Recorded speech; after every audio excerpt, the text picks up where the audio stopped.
మాధవాపురంలో రామదాసు అనే హరిదాసు ఉండేవాడు.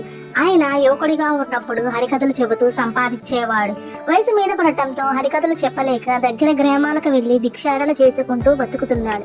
ఓ రోజు పొరుగురికి భిక్షాటనకు పోయి సాయంత్రం వేళకు ఇంటికి తిరిగి వస్తుంటే అతనికి కాలికి గాయమై కావు కావు అని అరుస్తున్న కాకి వినిపించింది. రామదాసు దాన్ని చూసి అయ్యో అనుకొని ఇంటికి తీసుకొని వచ్చాడు. కాలికి ఆకుపసరు వేసి కట్టు కట్టాడు. అలా 4 రోజులు చేసినప్పటికీ అది కాస్త నడవసాగింది.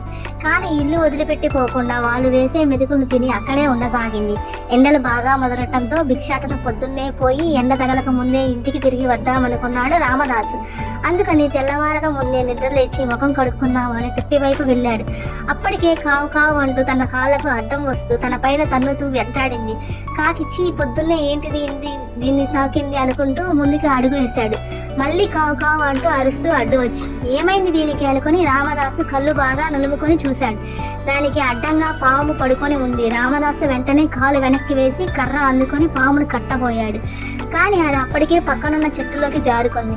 అయ్యో ఈ కాకి అరకపోయింటే పాము పైన కాలు వేసేవాణ్ణి, అది నన్ను ఖచ్చితంగా కాటు వేసి ఉండేది, ఇందుకేనేమో ఈ కాకి అరిచింది అని దాని వైపు చూశాడు. అది చెట్టు కొమ్మ మీద కూర్చొని ఆయన తనకు చేసిన మేలుకు ఈ పాటి సాయమైనా చేయగలిగాను కదా అన్నట్లుగా కృతజ్ఞతా భావంతో రామదాసు వైపు చూసింది.